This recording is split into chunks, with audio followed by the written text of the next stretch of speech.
You search endlessly for the one strategy, the one approach, the one method that will finally give you mastery over your challenges, yet you keep finding incomplete answers that leave you more confused than when you started. Every book you read, every course you take, every mentor you follow gives you pieces of wisdom, but somehow the complete picture, the unified understanding that transforms everything, remains just out of reach. I am Miyamoto Musashi, the undefeated samurai who walked the path of the sword for over 30 years and discovered that true mastery comes not from learning many techniques, but from understanding the one way that governs all techniques. What? I learned through 60 duels, and a lifetime of seeking led me to write the Book of 5 Rings, not as another strategy manual, but as the complete system for mastering any challenge through the understanding of timing, distance, and the spirit that moves through all things. The principles I'll share will show you why you were meant to find this ancient text at this exact moment in your journey, and how the way of strategy can transform not just how you approach conflict, but how you approach every aspect of your life with the precision and clarity of a master swordsman. But first, like this video, subscribe for more warrior wisdom, and comment below where you're watching from. I want to know which corner of the world is ready to walk the way of strategy. I still remember the weight of my father's broken katana in my 13-year-old hands, the jagged metal edges reflecting a boy's face filled with more rage than wisdom. This weathered blade, snapped in half during one of his final duels, became my first teacher, not in the way of the sword, but in the way of humility. My father had been strong, perhaps the strongest man in our province, yet strength alone had not saved him from a more cunning opponent who understood timing better than raw power. That broken katana taught me my first lesson, that there is always someone stronger, always someone faster, but rarely someone who truly understands the deeper principles that govern all conflict. I kept those jagged pieces with me through my early years, a constant reminder that technique without understanding is nothing more than elaborate suicide. When I killed my first man at 13, I expected to feel the rush of victory that the stories promised. Instead, I felt an emptiness that haunted me for months. Here I was, barely past childhood, having taken a life, and for what? To prove I could swing a sword? To demonstrate that I had inherited my father's strength? The victory felt hollow because I knew, even then, that I had won through luck and youthful aggression rather than true skill. The man I killed was a Rima Kihei of the Shinto school, and he was no weakling. He had years of training, proper technique, and the backing of a respected martial tradition. Yet I, a wild boy with a broken sword and untamed fury, had somehow emerged victorious. This should have filled me with confidence, but instead it filled me with questions that would drive me for the next 3 decades. I realized that night, sitting beside his body, as the authorities came to investigate, that winning without understanding is perhaps the most dangerous victory of all. It breeds arrogance, it teaches the wrong lessons, and it sets you up for eventual catastrophic failure. I had defeated a trained warrior, but I couldn't explain how or why. I couldn't replicate the conditions that led to my success. I was like a man who had stumbled upon treasure in the dark, rich for the moment, but unable to find his way back to the source. This realization changed everything. I could have taken my early victory as proof of my natural superiority and spent my life as a local champion, intimidating smaller opponents and avoiding real challenges. Many young warriors make this choice, becoming big fish in small ponds, their skills stagnating as their egos grow. But something deeper called to me, hunger not just to win, but to understand winning, not just to be strong, but to comprehend the source of all strength. That's when I made the decision that would define my entire existence. I would seek out every master, every school, every fighting tradition I could find, not to prove my superiority, but to discover the principles that lay beneath all effective action. I would become a student of victory itself, not just a collector of victories. I would walk the path of the warrior scholar, the fighter philosopher, the one who seeks not just to defeat opponents, but to understand the very nature of conflict and resolution. The broken katana became my talisman and my teacher, every time. I looked at those jagged edges. I remembered that even the strongest steel can shatter if it lacks the flexibility that comes from true understanding. I would not make my father's mistake. I would not rely on strength alone, no matter how formidable. That strength might become, after each duel, I would find a small stone from the ground where we had fought and place it in my traveling pouch. Not as a trophy of victory, but as a reminder of what I had learned. By the end of my warrior's journey, I carried 60 such stones, each one a teacher more valuable than any formal master could have been. These victory stones taught me that every opponent is a mirror reflecting your own weaknesses back at you. The drunk Ronin in Kyoto showed me how overconfidence could be exploited. The methodical temple guard in Nara revealed gaps in my defensive positioning. The young hothead in Edo demonstrated how my own former arrogance looked from the outside. Each fight was less about defeating another person and more about discovering another aspect of myself that needed refinement. I challenged masters not to humiliate them, but because I understood that comfort is the enemy of growth. A swordsman who only fights those he knows he can defeat will never progress beyond his current limitations. I sought out the most skilled opponents I could find, because they alone could show me where my technique failed, where my understanding remained incomplete, where my spirit wavered under pressure. The duel with Sasaki Kojiro on Ganryu Island remains the most instructive fight of my life, not because of the victory itself, but because of what it taught me about preparation and psychological warfare.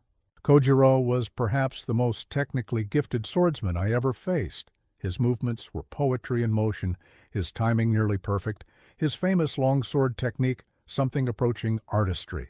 By pure technical skill, he should have defeated me, but I had learned by then that duels are won long before the first sword is drawn. I arrived late to our appointed meeting, not out of disrespect, but as part of my strategy. I used an oar carved from the boat that brought me to the island rather than my proper sword, because the unusual weapon would disrupt his mental preparation. I studied his personality, his training, his probable mindset, and crafted my entire approach around disrupting his rhythm before we ever engaged. When we finally fought, I had already won the crucial battle, the one that takes place in the mind. Kojiro fought with beautiful technique, but he was fighting the duel he had prepared for, not the duel that was actually happening.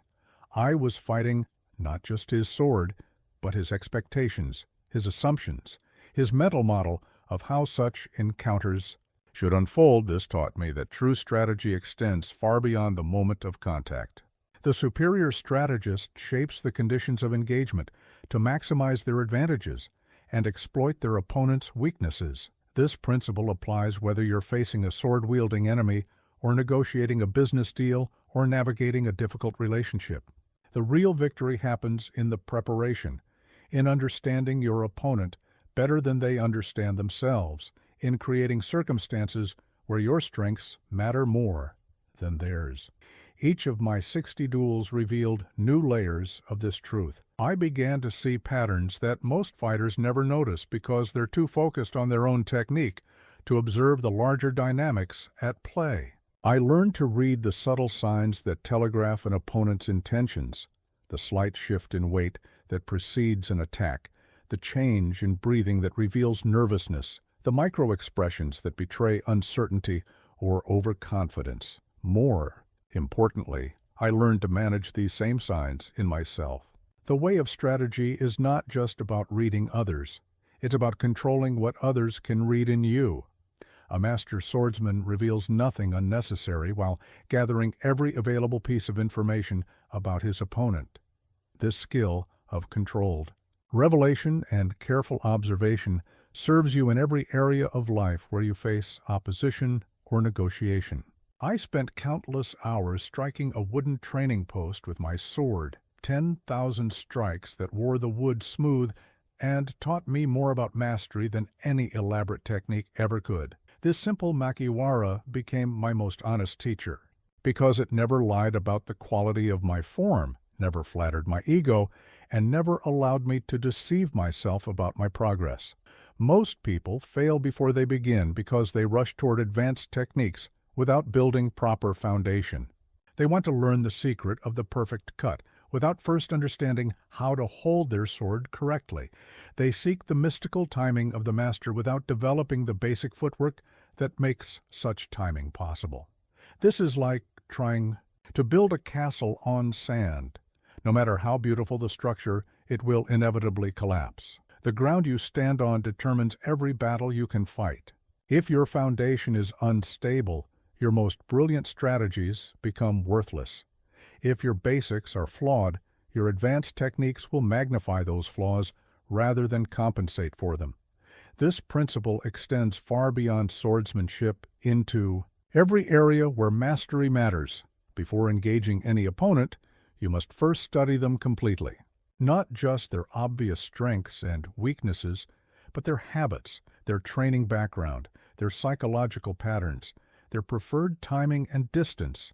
A hasty warrior charges in based on superficial observation and finds himself defeated by factors he never bothered to consider. A strategic warrior gathers intelligence the way a merchant studies a market, thoroughly, patiently, with attention to details that others overlook. Understanding terrain is equally crucial. The physical environment shapes every tactical possibility available to you. Fight uphill, and you surrender the advantage of gravity. Fight on uneven ground, and you compromise your footwork. Fight in confined spaces, and you limit your options for movement and positioning. A master adapts his entire approach based on environmental factors, while a novice fights the same way regardless of circumstances. But the most important terrain to understand is the terrain of your own capabilities. You must know your tools completely, not just your sword, but your body, your mind, your emotional responses under pressure.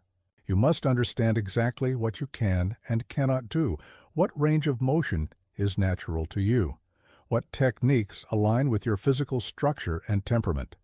Too many warriors try to imitate their teachers rather than discovering their own natural way. They force themselves into techniques that don't suit their body type or fighting spirit, creating internal conflict that their opponents can exploit. True mastery comes from finding the approach that maximizes your natural advantages while minimizing your inherent limitations. The difference between learning techniques and understanding principles is the difference between memorizing answers and comprehending the logic that generates those answers. Techniques are specific responses to specific situations. Principles are the underlying truths that allow you to generate appropriate responses to any situation, including ones you've never encountered before. When I struck that training post 10,000 times, I wasn't just developing muscle memory for a particular cutting motion. I was learning to feel the subtle differences between a centered strike and an off-balance one, between a committed cut and a hesitant one, between power generated from the whole body and power that comes only from the arms.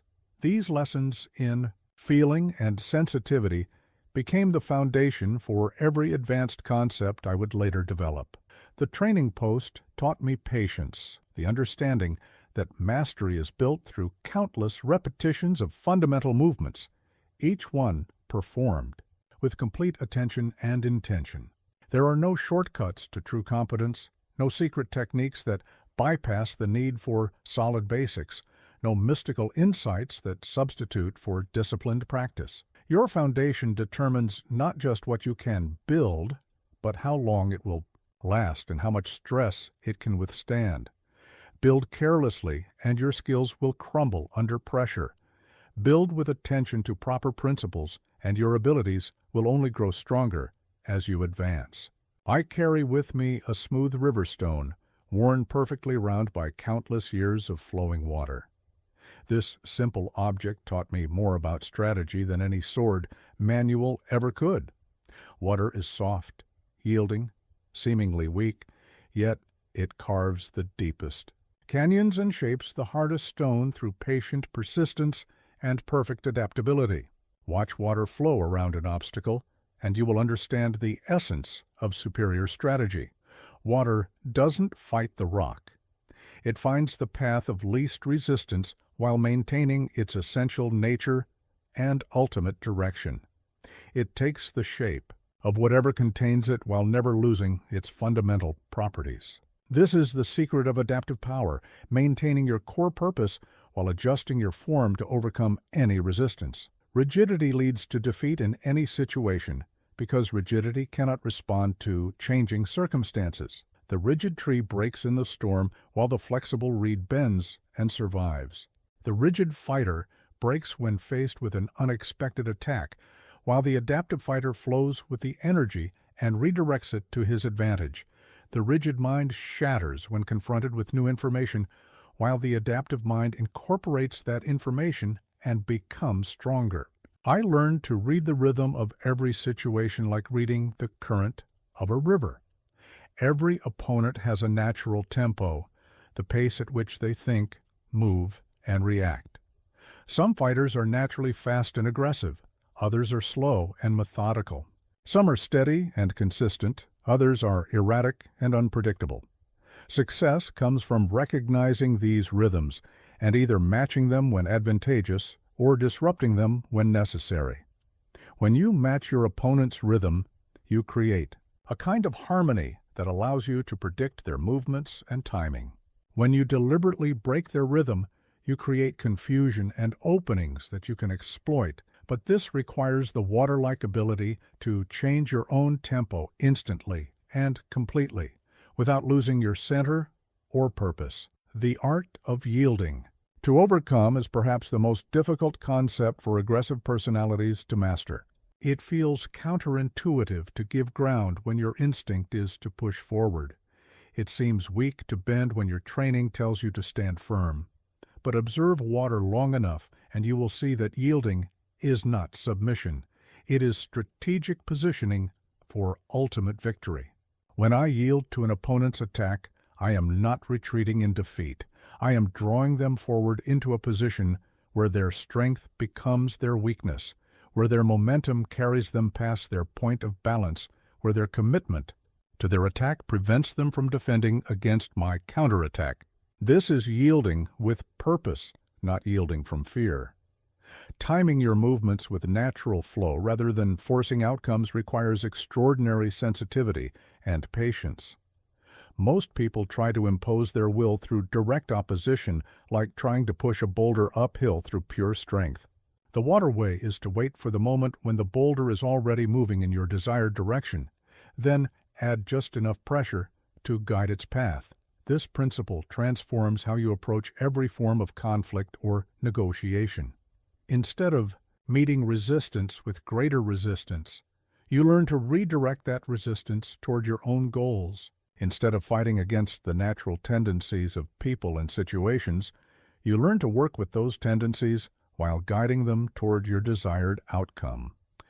The Water Book teaches that true strength lies not in your ability to remain unchanged, but in your ability to change appropriately while maintaining your essential purpose. It teaches that the softest approach often proves the strongest because it encounters no resistance and therefore wastes no energy. It teaches that timing and patience can accomplish what force and haste cannot. Water always finds its way to the ocean, not through strength or speed, but through persistent adaptability and perfect responsiveness to the terrain it encounters. This is the model for all effective strategy. I keep with me a charred branch from a temple fire that nearly consumed the building where I experienced my greatest revelation about the nature of decisive action. This blackened wood reminds me that fire, properly controlled, brings light and warmth, but uncontrolled, it destroys everything in its path. The same is true of the warrior's fire, the burning intensity that transforms ordinary action into extraordinary achievement. When the moment for action arrives, hesitation is death. This is not mere dramatic language. It is the fundamental truth of all conflict. In combat, the warrior who hesitates while his opponent commits fully will find himself defending against an attack that has already reached its target. In business, the entrepreneur who hesitates while competitors act decisively will find the market opportunity has vanished. In life, the person who hesitates when circumstances demand immediate response will watch their chance for transformation slip away forever. The combat mindset is not about anger or aggression. These emotions cloud judgment and waste energy. True combat mindset is about clarity of purpose, total commitment to your chosen course of action, and the calm ferocity that comes from knowing exactly what must be done and being prepared to do it completely. It is fire without fury, intensity. Without emotion, devastating effectiveness delivered with perfect control. I learned to maintain the state of calm awareness even in the heat of mortal combat. When swords are flashing and death is one mistake away, your mind must be like the eye of a hurricane, perfectly still and clear while surrounded by chaos. This stillness allows you to see opportunities that would be invisible to someone caught up in the emotional turbulence of the moment. This clarity enables split-second decisions based on accurate assessment rather than fearful reaction. The principle of attacking your opponent's strategy rather than just their position revolutionized my approach to every form of conflict. Most fighters focus on defending against their opponent's attacks and launching their own attacks against their opponent's body. This creates a crude exchange of offense and defense that favors whoever is stronger or faster. But the superior approach is to attack the very foundation of your opponent's entire strategy. If your opponent's strategy depends on maintaining distance, you attack by closing the gap. If their strategy requires a particular stance or position, you force them to abandon it. If their strategy relies on timing or rhythm, you disrupt that timing. If their strategy depends on psychological intimidation, you demonstrate complete indifference to their threats.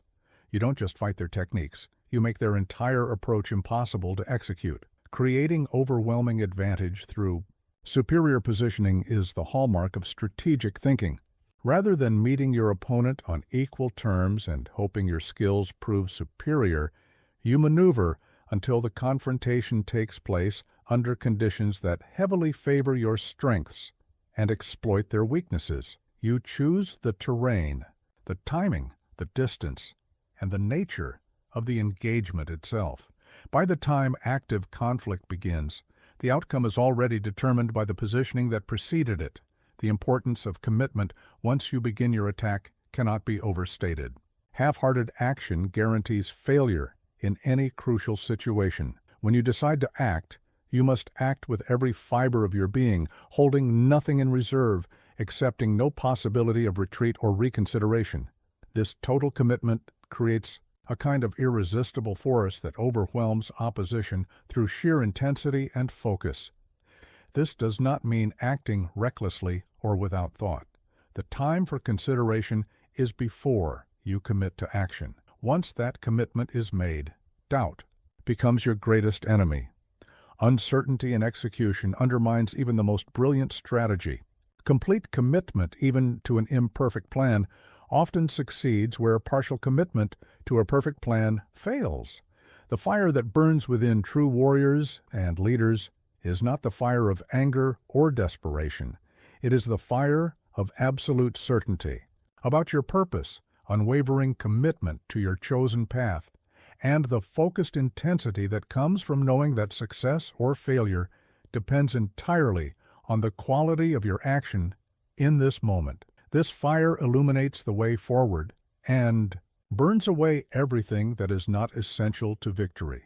In my traveling pack, I carried scrolls containing the techniques and principles of every sword school I encountered, the Ito Ryu with their emphasis on single decisive cuts, the Niten Ryu practitioners who fought with two swords, the Jigen Ryu, with their focus on overwhelming initial attacks, the Kage-ryu masters of shadow techniques. These scrolls were not trophies of conquest, but maps of understanding, each one revealing another piece of the greater puzzle of effective strategy. You must understand other approaches to master your own, because your method is defined not just by what it includes, but by what it consciously excludes. Every fighting school, every business philosophy, every approach to leadership makes certain assumptions about what matters most and what can be safely ignored. Only by studying alternative approaches can you understand the full range of possibilities and make informed choices about your own path. The danger of thinking your way is the only way is that it blinds you to the strengths other approaches might possess and the weaknesses your own approach might contain. When I studied the Ito school's emphasis on single, perfect cuts, I realized that my own tendency toward complex combinations might sometimes be unnecessary elaboration. When I observed the Jigen school's devastating initial attacks, I recognized that my preference for patient positioning might occasionally cost me opportunities for immediate victory. Every school I encountered taught me something valuable, not because their entire system was superior to mine, but because they had developed solutions to problems I had not fully considered. The two-sword practitioners of Niiten Ryu showed me possibilities for simultaneous offense and defense that single-sword technique could not achieve. The shadow techniques of Kage Ryu revealed methods of misdirection and deception that could multiply the effectiveness of more straightforward approaches, but studying other methods also revealed their limitations and common weaknesses. Most schools become trapped by their own success, continuing to emphasize techniques that worked in their founding era without adapting to changing circumstances. They develop elaborate variations on their core theme while neglecting to question whether that theme remains relevant. They become like craftsmen who can make beautiful hammers but see every problem as a nail. I noticed that schools which emphasized speed often neglected power, while schools that prioritized power frequently sacrificed mobility. Schools that stressed technical perfection sometimes lost sight of practical effectiveness, while schools focused on practical results occasionally abandoned the discipline that creates consistent performance. Each approach contained both wisdom and blindness, strength and weakness, insight and limitation. The most common weakness I observed across different schools was the tendency to become rigid in their thinking. They would identify one or two principles that worked well for their founders and then try to apply those principles to every possible situation. They would develop students who could execute their techniques beautifully, but who could not adapt when faced with an opponent who didn't fight, according to their school's assumptions. This taught me that knowing other methods makes your own method stronger, because it forces you to understand why you make the choices you make. When you can only see one approach, your decisions are based on habit and tradition. When you can see multiple approaches, your decisions become conscious choices based on understanding the advantages and disadvantages of each option. Studying competitors and alternatives without losing your center requires a kind of intellectual humility that many warriors lack. You must be secure enough in your own understanding to acknowledge that others might have insights you lack, while remaining clear enough about your core principles to avoid being seduced by every new technique or theory you encounter. The humility required to learn from those you might surpass is perhaps the most valuable trait a warrior can develop. Every opponent, regardless of their ultimate skill level, knows something you don't know. Every school, regardless of its overall effectiveness, has discovered something worth understanding. The greatest masters are those who remain students throughout their lives, always ready to learn, but never losing sight of their own path. I carry an empty sword sheath, worn smooth by years of use, but no longer housing any blade. This empty scabbard represents the most profound truth I discovered in my lifetime of study, that the ultimate mastery lies not in any technique you can see or touch, but in the invisible spirit that makes all technique effective. The void is not emptiness in the sense of lacking substance. It is the fertile emptiness that contains all possibilities. Like the hollow of a cup that makes it useful for holding water, or the silence between musical notes that gives them meaning. The void is the space where potential becomes actual, where intention transforms into action, where spirit manifests as technique. Most warriors focus entirely on the physical aspects of combat, the position of the sword, the movement of the feet, the timing of the attack. These elements are important, but they are merely the visible expression of something far deeper. Two fighters can execute identical techniques with vastly different results because the spirit behind their actions is completely different. One moves with complete commitment and clarity of intention. The other moves with doubt and divided attention. The technique may look the same, but the outcome will be entirely different. The invisible force that makes technique effective is what I call the warrior's spirit. Not the emotion of anger or the excitement of battle, but the quiet intensity that comes from complete alignment between your mind, body, and purpose. When these three elements work in perfect harmony, your actions carry a quality that transcends mere physical movement. Your presence itself becomes a form of technique.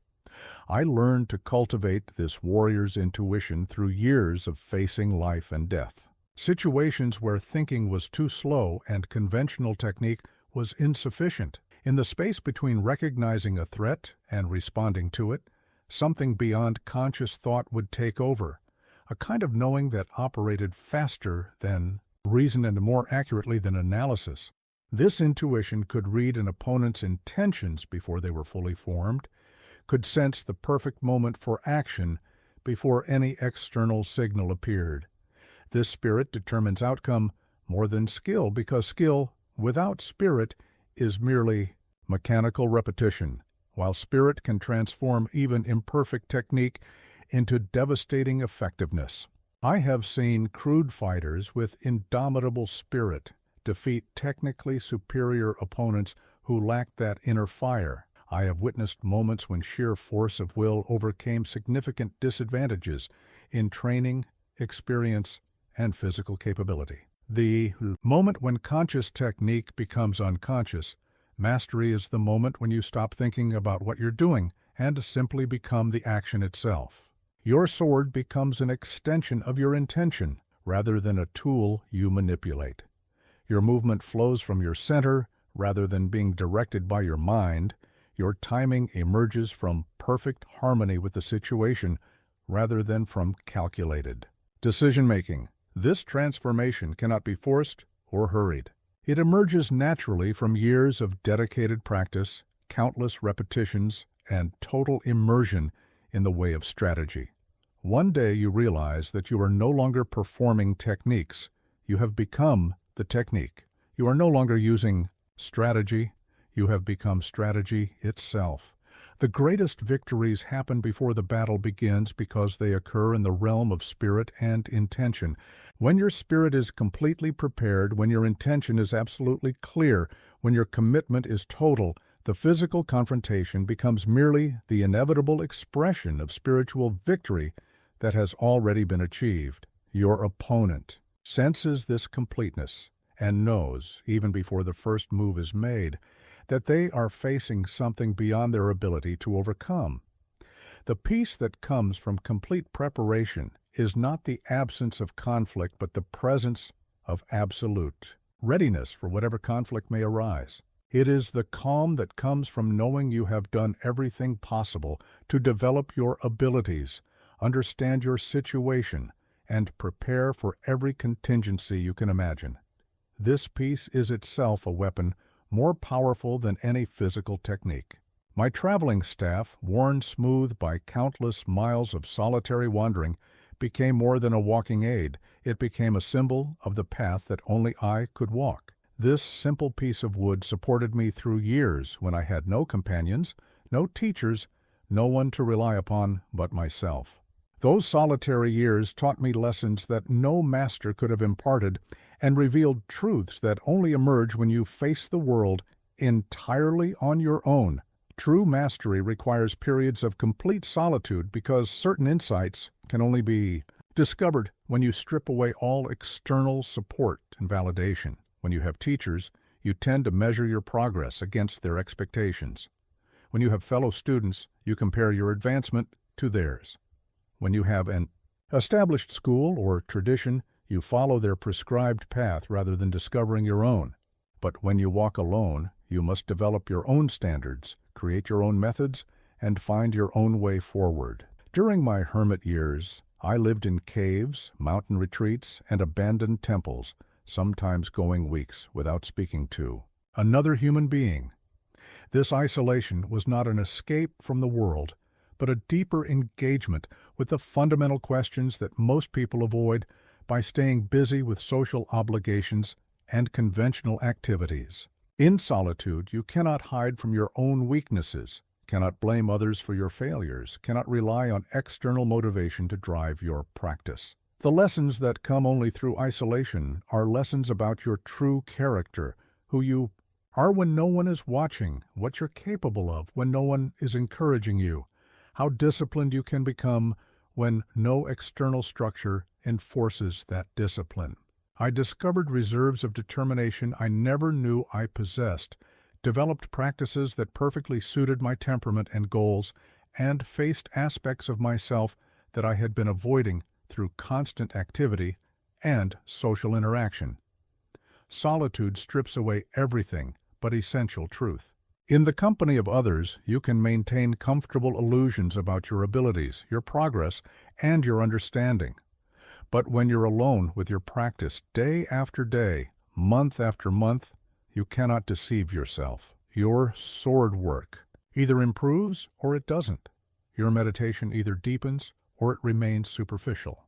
Your character either strengthens or it reveals its fragility. The feedback is immediate, honest, and undeniable. I developed disciplines during these years that became the foundation of my later achievements. Without the distraction of conversation or social obligations, I could maintain complete focus on my development for hours at a time. I would practice sword forms until my movements became meditation in motion.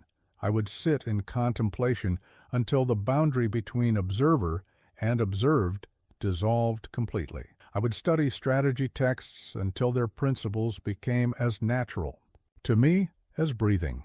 The difference between loneliness and aloneness became clear during this period. Loneliness is the painful feeling that comes from wanting connection, but not having it. Aloneness is the rich experience of being completely present with yourself and your practice. Loneliness weakens you by making you dependent on others for your emotional stability. Aloneness strengthens you by developing your capacity for self-reliance and inner contentment. When you depend on others for your strength, you become vulnerable to their absence, their moods, their limitations, and their agendas. When your motivation comes from external sources, you lose momentum whenever those sources are unavailable. When your validation comes from other people's approval, you become enslaved to their opinions and expectations. True strength must come from within, or it is not truly yours. There comes a point in every serious practitioner's journey when no teacher can guide you further because you have reached the limits of what can be transmitted through instruction. Beyond that point, you must become your own teacher, creating new understanding through direct experience and personal experimentation.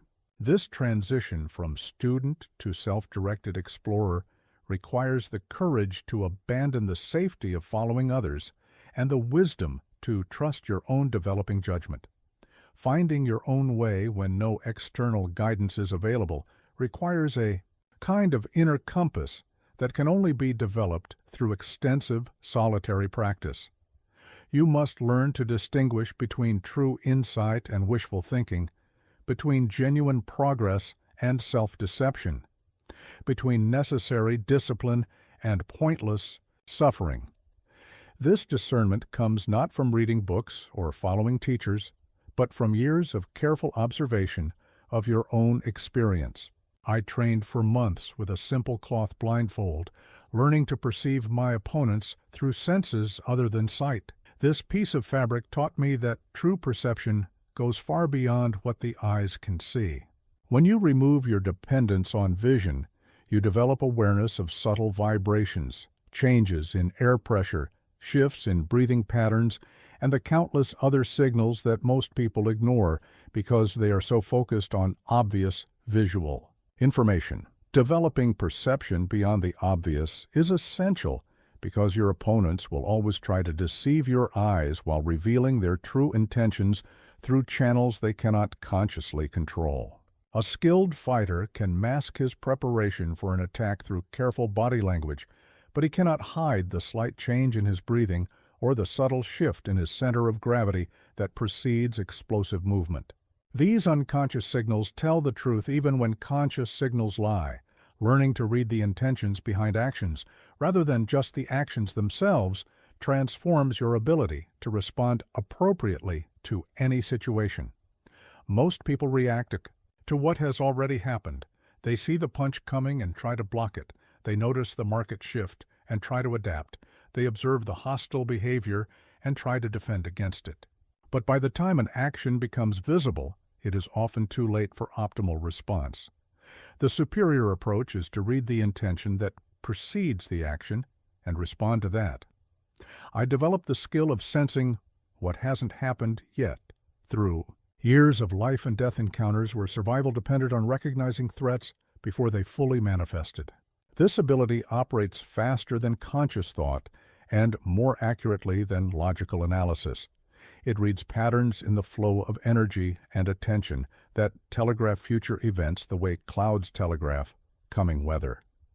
This intuitive recognition of emerging possibilities gives you the precious gift of time to position yourself advantageously, time to prepare your response, time to act rather than merely react. Most people see only what they expect to see because their minds filter information through their assumptions and beliefs.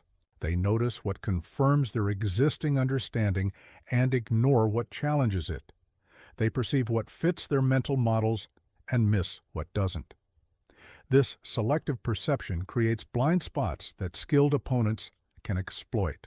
The warrior learns to see what is actually present rather than what should be present, what is actually happening, rather than what is supposed to happen. Training your intuition to recognize patterns and opportunities requires suspending the analytical mind that wants to categorize and explain everything it encounters.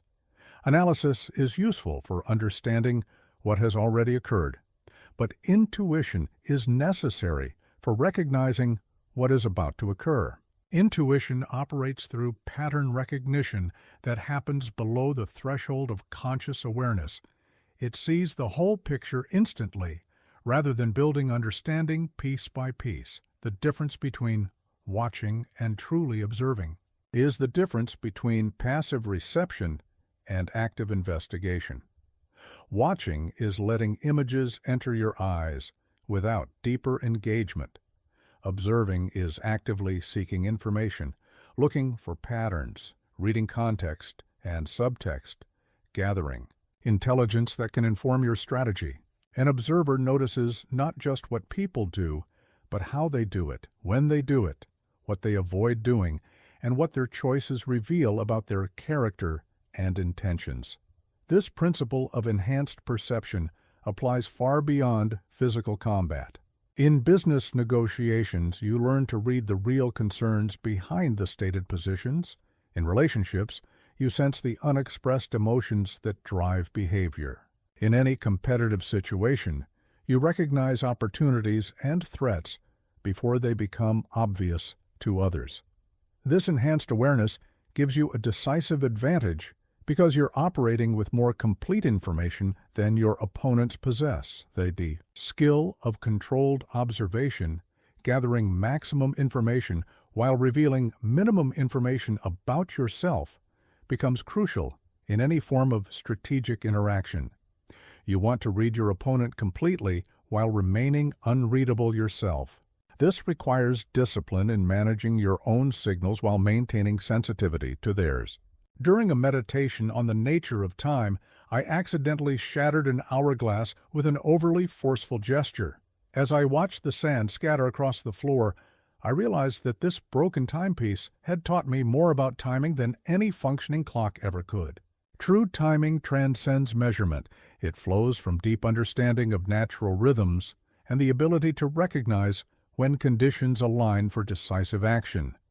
Timing matters more than technique in any endeavor because even the most skillful action performed at the wrong moment will fail, while a simple action performed at exactly the right moment can achieve extraordinary results. I have seen crude fighters defeat masters simply by recognizing and exploiting the brief window when their opponent was vulnerable. I have witnessed business ventures succeed through perfect timing despite mediocre execution and brilliant plans, fail because they were implemented too early or too late. Every situation has natural rhythms that govern when action is effective and when it is futile.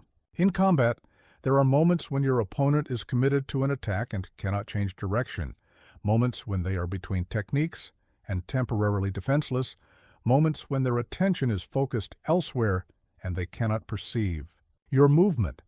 Learning to recognize these moments requires patience, observation, and the wisdom to wait for opportunity rather than forcing it. The patience to wait and the courage to strike seem contradictory, but they are actually complementary aspects of the same skill.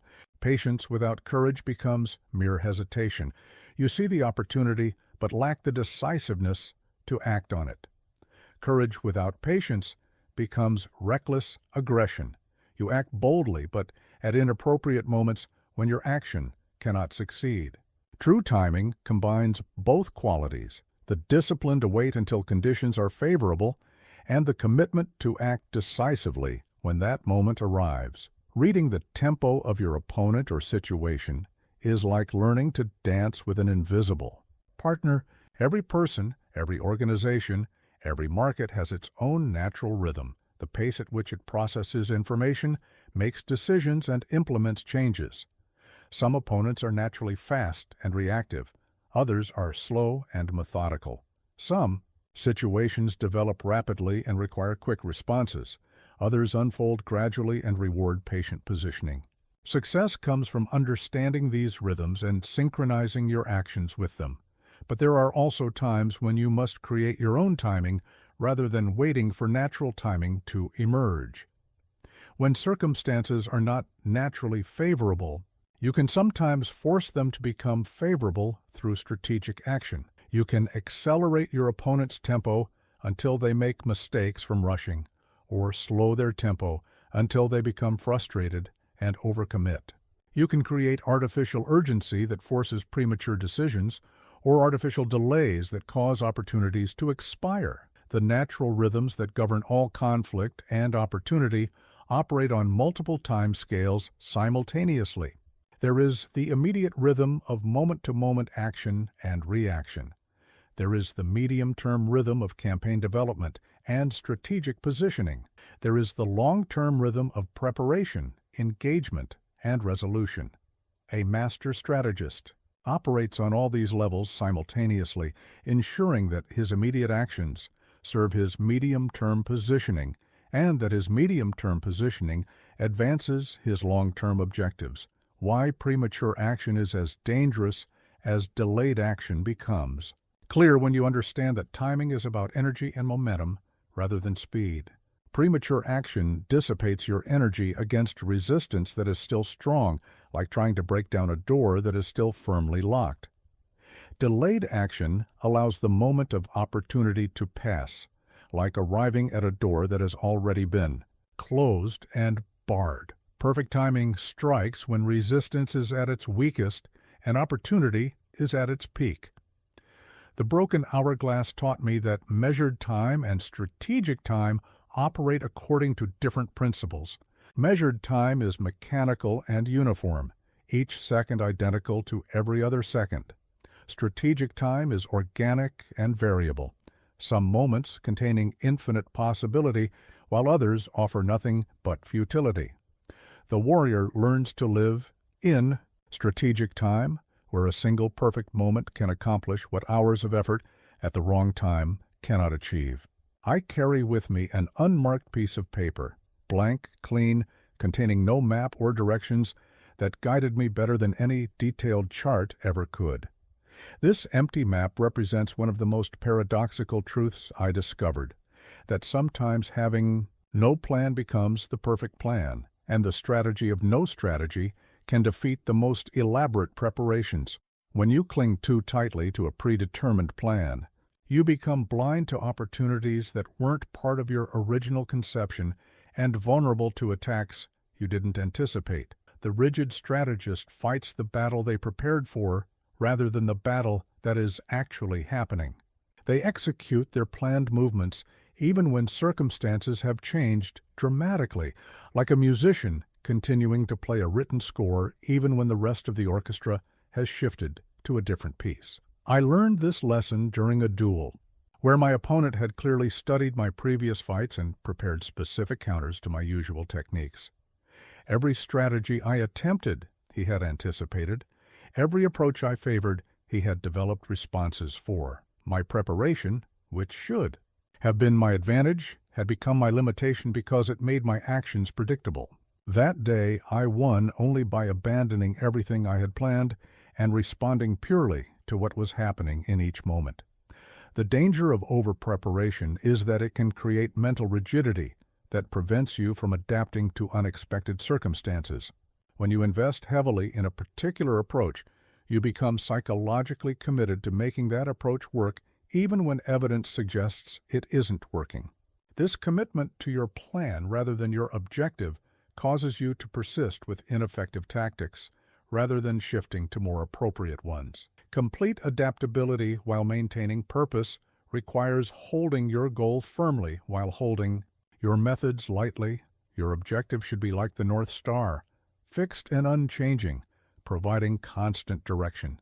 Your method should be like the wind, fluid and responsive, changing as conditions require. Most people make the opposite error.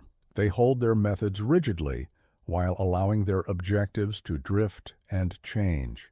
The strength that comes from complete adaptability is the strength of water, which always finds a way around obstacles without losing its essential nature.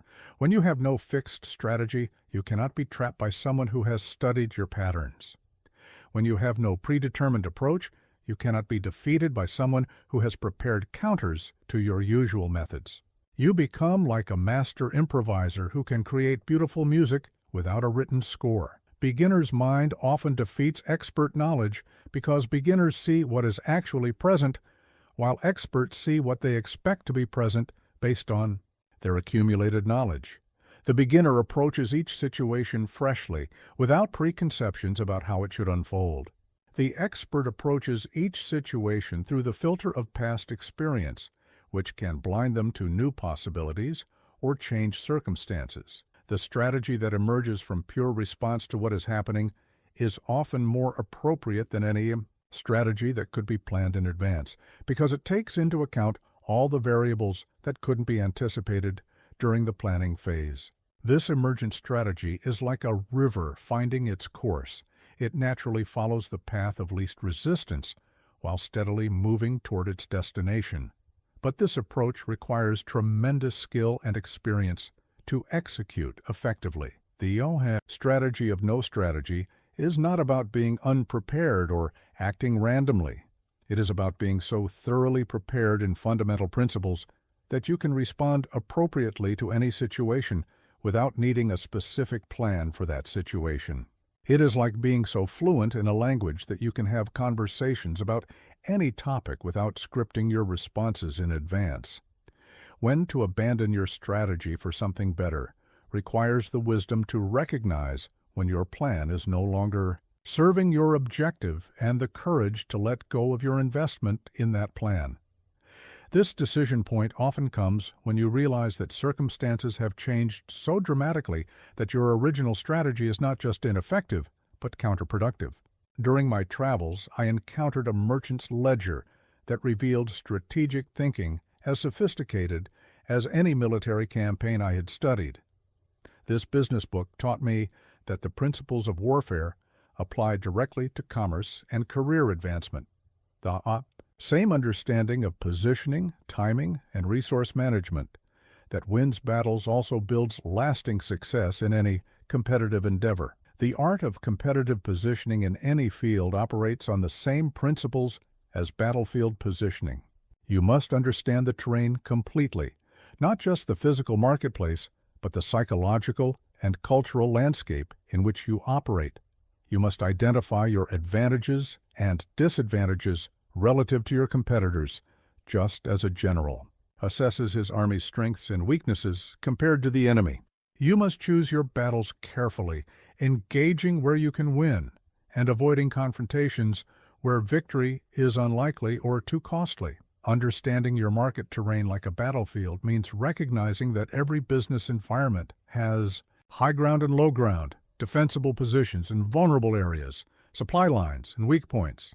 The high ground in business might be superior brand recognition, exclusive access to key resources, or relationships with influential decision makers. The supply lines might be cash flow, key personnel, or critical partnerships. The vulnerable areas might be overdependence on a single customer, outdated technology, or weak financial reserves. Resource management and strategic reserves become crucial when you realize that business, like warfare, is often won by the side that can sustain their effort longest rather than the side that strikes hardest initially. Many enterprises fail not because their strategy was wrong, but because they exhausted their resources before their strategy could produce results. They spent everything on the initial attack and had nothing left for the inevitable counterattacks and extended campaigns that follow. I learned to maintain strategic reserves in every area that mattered, financial reserves to survive unexpected setbacks, relationship reserves with people who could provide help during difficult times, skill reserves that could be deployed when circumstances changed, and energy reserves to sustain effort through prolonged challenges. These reserves are like a samurai's secondary weapons. You hope you won't need them, but when you do need them, having them available can mean the difference between victory and defeat, building alliances and managing relationships like military. Campaigns requires understanding that every person you deal with has their own objectives, resources, and constraints. Successful alliance building means finding ways to help others achieve their goals while they help you achieve yours. It means understanding the strategic value of different relationships and investing your time and attention proportionally to that value. The long-term thinking that builds lasting success operates like the strategy of a master general who plans campaigns rather than just battles. Each individual action should serve not just immediate objectives, but also medium terms, positioning, and long-term strategic goals. This requires the discipline to sometimes sacrifice short-term gains for long-term advantages, to invest in capabilities and relationships that will pay dividends in future campaigns, rather than immediate returns. When to attack, when to defend, when to retreat in business requires the same strategic judgment needed in actual warfare. You attack when you have significant advantage in resources or positioning, when your opponent is vulnerable, or when timing favors decisive action. You defend when your position is strong but not strong enough for offensive action, when your opponent has temporary advantages that will diminish over time, or when you need to consolidate gains from previous advances. You retreat when your position has become untenable, when continued engagement will only worsen your situation, or when you can trade space for time while preparing for a more favorable engagement later. Strategic retreat is not defeat. It is repositioning for eventual victory under better circumstances. The importance of intelligence gathering in business mirrors its importance in military operations. You must understand your competitors' capabilities, intentions, and likely responses to your actions. You must monitor market conditions and trends that could affect your strategic position. You must gather information about potential allies and their reliability under pressure. This intelligence gathering should be continuous and systematic, not sporadic and reactive. Most business failures, like most military defeats, result from inadequate preparation, poor intelligence, or fundamental misunderstanding of the competitive environment rather than from inferior execution of sound strategy. I carved a practice sword from oak for my most promising student, spending days shaping the wood until it felt perfectly balanced in young hands. This wooden blade, simple though it was, represented one of my greatest discoveries. That teaching others deepens your own mastery more than any amount of solitary practice ever could. When you must explain principles clearly enough for another mind to grasp them, you are forced to understand those principles more completely than you ever thought possible. The act of teaching reveals gaps in your own knowledge that remained hidden during personal practice. When a student asks why a particular technique works or how to adapt it to unusual circumstances, you cannot rely on intuitive understanding. You must articulate the underlying principles clearly and logically. This process of explanation forces you to examine your own methods with new precision and often leads to insights that would never have emerged through individual training. But teaching also carries profound responsibility because the knowledge of strategy in combat can be used to cause great harm as well as great good. When you pass on the skills of warfare, you are placing deadly weapons in another person's hands, and you become partially responsible for how those weapons are used. This responsibility taught me to be extremely selective about my students, accepting only those whose character I trusted completely and whose intentions I had tested thoroughly. The difference between showing technique and transmitting understanding is the difference between giving someone a fish and teaching them to fish. Showing technique creates students who can imitate your movements but cannot adapt when circumstances change.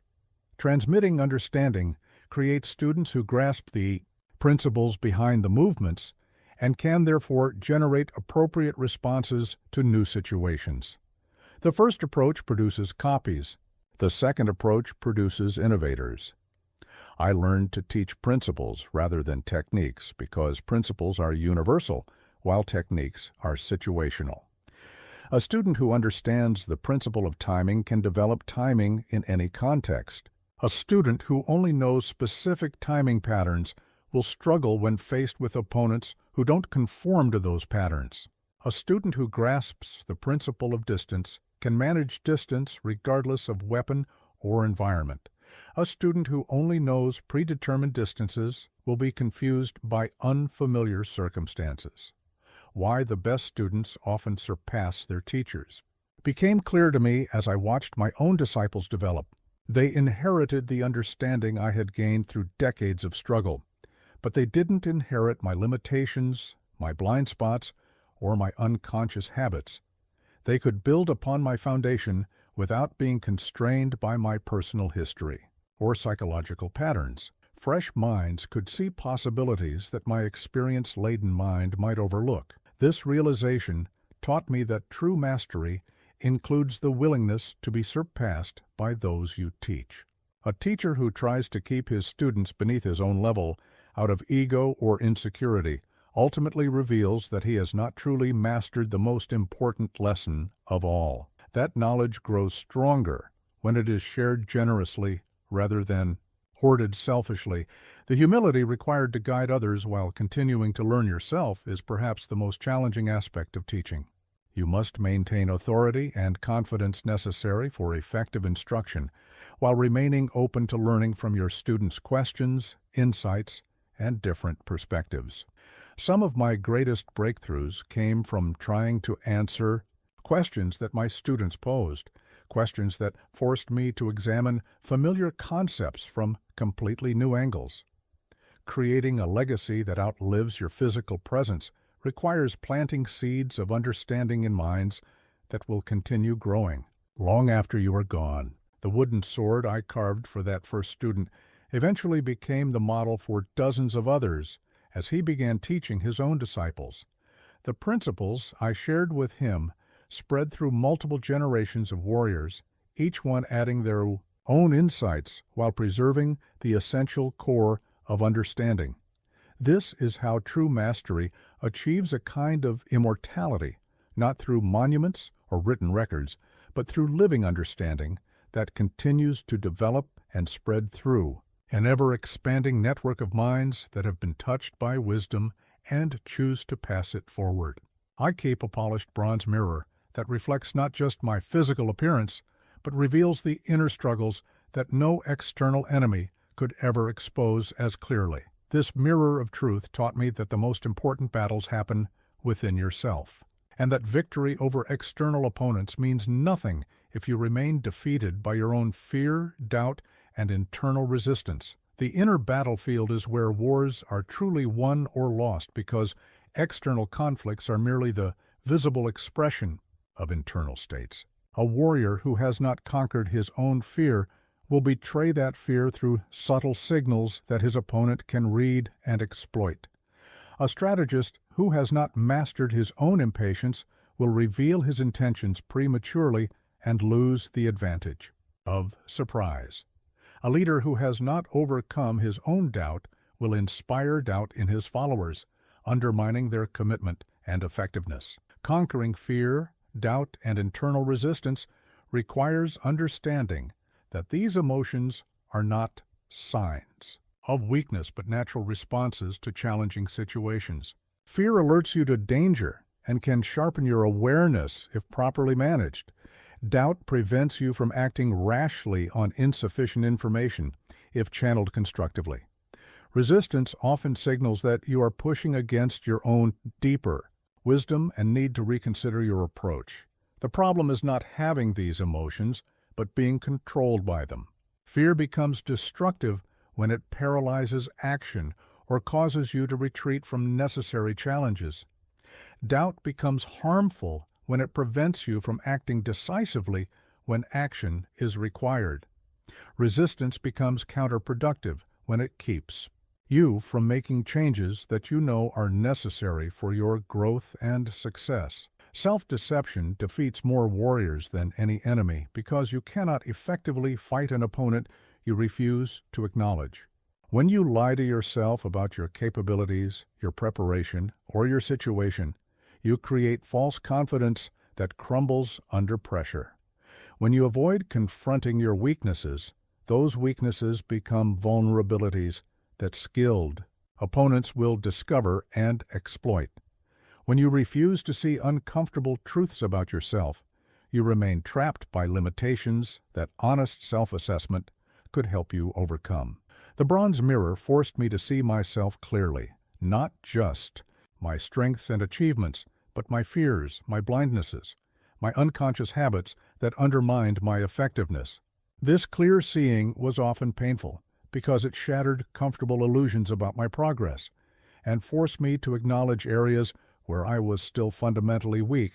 Despite years of training, the disciplines required to maintain inner clarity include daily practices of honest self-examination, regular testing of your assumptions against reality, and the courage to change your methods when they prove inadequate. You must develop the habit of questioning your own motivations, examining your emotional reactions for useful information, and distinguishing between thoughts based on accurate assessment and thoughts based on wishful thinking or fearful projection. External victories mean nothing without inner mastery, because external circumstances will eventually change, and when they do, you will be left with only your internal resources to sustain you. Wealth can be lost, status can be diminished, physical strength can fade, but the inner qualities you have developed through disciplined practice remain yours regardless of external circumstances. The ongoing battle between who you are and who you could become never ends, because growth itself is a continuous process rather than a final destination. Each level of development brings new challenges that reveal previously hidden limitations. Each victory over your current limitations reveals new areas where further development is possible. This process continues throughout your entire life, if you remain committed to it. Making peace with the warrior within means accepting that you will always carry the capacity for both creation and destruction, for both compassion and ruthlessness, for both wisdom and folly. The goal is not to eliminate these contradictions, but to develop the wisdom to know when each quality is appropriate and the discipline to choose consciously, rather than reacting automatically from unconscious impulses that may not serve your highest purposes. I have written on ancient paper with modern ink, creating a document that bridges the wisdom of old ways with the needs of contemporary challenges. This scroll represents the evolution of warrior principles into forms that remain powerful and relevant, even as the world transforms around them. The fundamental truths of strategy, honor, and inner strength are timeless, but their application must adapt to new circumstances and opportunities. Adapting timeless principles to contemporary challenges requires understanding the essential spirit behind traditional forms rather than clinging to their surface expressions. The Samurai Code emphasized loyalty, but in today's world, blind loyalty can be exploited by unworthy leaders.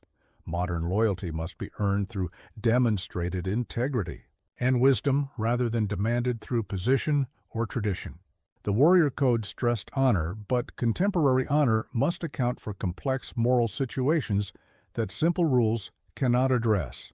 The Honor Code for today's warriors in business and relationships maintains the same core commitment to integrity, excellence, and responsibility that guided ancient samurai, but applies these principles to modern contexts. In business, this means keeping your word even when contracts would allow you to escape your commitments, delivering quality that exceeds expectations rather than meeting minimum requirements, and taking responsibility for results rather than making excuses when things go wrong. In relationships, the modern Warrior Code means being completely honest about your intentions and capabilities, treating others with respect, even when they cannot help or harm you, and maintaining your own standards regardless of how others behave. It means being strong enough to protect those who depend on you and wise enough to know when protection requires gentleness rather than force. How to maintain warrior integrity in a complex world requires developing internal standards that don't depend on external circumstances for their validity. Your behavior should be guided by principles you would be proud to have universally applied rather than by calculations of personal advantage. This doesn't mean being naive about the realities of competition and conflict, but it does mean choosing methods that strengthen rather than compromise your character. The weapons of modern conflict, information, influence, and innovation require the same strategic understanding that traditional weapons demanded, but they also require new skills and ethical considerations. Information can be used to illuminate truth or to spread deception. Influence can be used to inspire people toward worthy goals or to manipulate them for selfish purposes. Innovation can be used to solve problems and create value or to gain unfair advantages that harm others. The responsibility of using these modern weapons ethically is similar to the responsibility that came with carrying a sword. They should be employed only in service of worthy objectives and never in ways that cause unnecessary harm. A master swordsman could kill easily, but chose to do so rarely because he understood that power brings responsibility. A master of modern weapons should exercise similar restraint and wisdom. Why ancient wisdom becomes more relevant as the world grows more complex is because complexity creates more opportunities for confusion, more temptations to compromise your principles for temporary advantage, and more ways to lose sight of what really matters. In a simple world, right and wrong are often obvious. In a complex world, you need deeper principles to guide your decisions when surface indicators are contradictory or misleading. Building a personal code that guides all your decisions requires identifying the principles that you consider non-negotiable regardless of circumstances, and then developing the habit of consulting those principles before making important choices. This code becomes like an internal compass that points toward your true north, even when external pressures are trying to push you off course. The responsibility of carrying warrior wisdom into the future means that you become a link in an unbroken chain of understanding that stretches from ancient masters to future generations who will face challenges we cannot yet imagine. You have received this wisdom not as a personal possession, but as a trust that you are obligated to preserve, develop, and pass forward. Your understanding becomes part of a larger legacy that transcends your individual existence and contributes to the ongoing evolution of human wisdom and capability. In my final years, I wrote a letter containing my ultimate understanding of what it means to live an undefeated life, sealed it carefully, but never sent it to anyone. This final letter became my most treasured possession because it captured the essence of everything I had learned about victory that transcends winning fights. The letter remained sealed because its wisdom can only be understood by those who have walked their own path to mastery. What it truly means to be undefeated in life has nothing to do with never losing a battle, and everything to do with never losing sight of your essential purpose. I was called undefeated because I never lost a duel, but my true victory was never allowing external circumstances to defeat my commitment to the way of strategy. Even when I faced setbacks, failures, and moments of doubt, I never abandoned the path of continuous improvement and deeper understanding. The victories that matter more than winning fights are the victories over your own limitations, fears, and unconscious habits that keep you from becoming who you could be. Every time you act with courage when fear counsels retreat, you win a victory that strengthens you for every future challenge. Every time you maintain your integrity when compromise would be easier, you win a victory that enriches your character permanently. Every time you choose growth over comfort, you win a victory that expands your possibilities.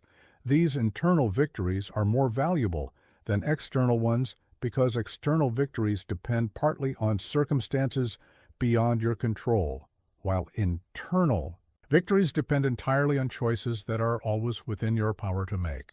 External victories can be taken away by changing conditions, but internal victories become permanent parts of your character that no one can diminish or remove. How to measure success when the battles are internal requires developing new standards that don't depend on comparison with others or validation from external authorities. Internal success is measured by the degree to which your actions align with your deepest values, the consistency with which you apply your principles under pressure, and the extent to which you continue growing rather than stagnating regardless of your external circumstances. The peace that comes from knowing you held nothing back is the peace of complete integrity, the knowledge that you gave everything you had to give, that you did not waste your capabilities through fear or laziness, that you honored the potential you were given by developing it as fully as possible. This peace cannot be achieved through partial effort or conditional commitment. It requires holding nothing in reserve when reserve is not strategically necessary. Why the greatest victory is becoming who you were meant to be relates to the understanding that each person carries unique potential that only they can fulfill. Your ultimate victory is not defeating others, but fully actualizing your own capabilities and making your unique contribution to the world. This victory serves not just yourself, but everyone whose life is touched by your complete development. The difference between being unbeaten and being truly victorious is the difference between avoiding defeat and achieving your highest potential. Someone who is merely unbeaten has successfully avoided losing, but may not have accomplished anything significant. Someone who is truly victorious has transformed themselves and their circumstances in ways that create lasting value, regardless of whether they ever suffered temporary setbacks along the way. Preparing for the final battle that every warrior must face, the confrontation with mortality itself, requires developing the kind of character that can face death with equanimity. This preparation is not morbid, but practical, because the person who has made peace with their own mortality is freed from the fear that limits most people's actions and keeps them from living fully. The final letter contains my understanding that death gives life its urgency and meaning. When you truly accept that your time is limited, every moment becomes precious, every opportunity becomes significant, and every choice becomes a statement about what you consider worthy of your irreplaceable life energy. This acceptance transforms how you live because it eliminates the illusion that you can postpone important decisions indefinitely. In my final years, I planted a small tree near the temple where I completed the Book of 5 Rings. This seedling, no larger than my walking staff when I placed it in the earth, represents the most important truth I can share, that wisdom grows beyond its planter, extending its influence through time and across distances that the original teacher could never have imagined.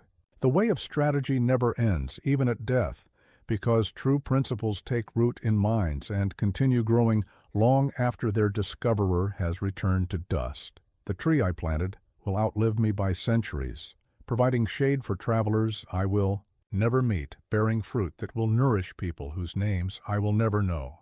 This is how genuine wisdom operates. It creates value that extends far beyond the lifetime and direct influence of its originator.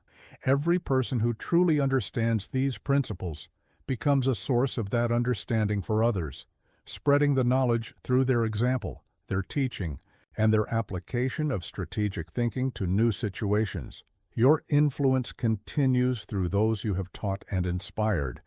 Because ideas are more durable than bodies, principles are more lasting than personalities, and wisdom is more powerful than any individual who discovers it.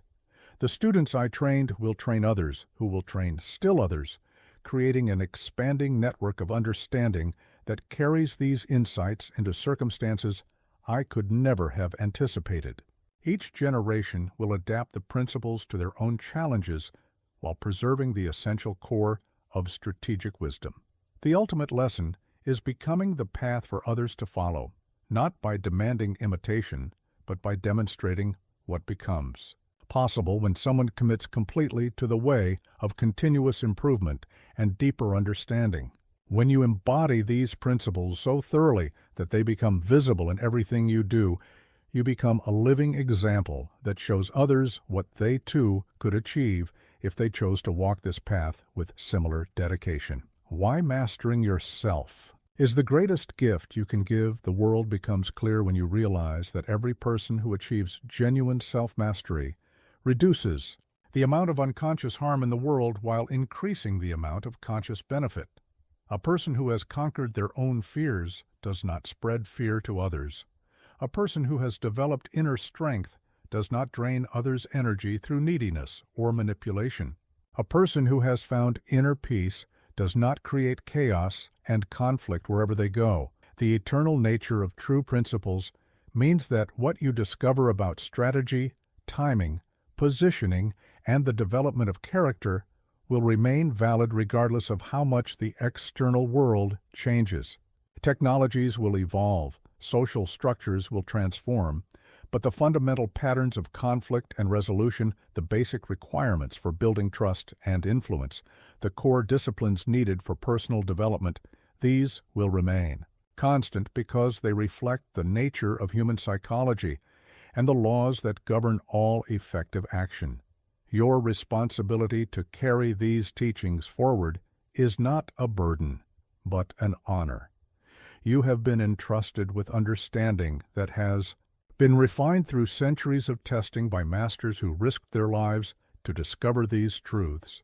This knowledge comes to you not as personal property, but as a sacred trust that you are obligated to preserve, develop, and share with others who are ready to receive it and use it wisely. The invitation to begin your own journey of mastery starts with understanding that reading about these principles is only the first step. True mastery comes only through consistent application, through testing these ideas against the reality of your own challenges, through developing your own understanding through direct experience rather than mere intellectual comprehension. The Book of 5 Rings is not a destination but a beginning, a map that can guide you toward discoveries that no book can make for you. The way continues through you now. The tree has been planted, the seed of understanding has been shared, and the responsibility for its growth rests in your hands.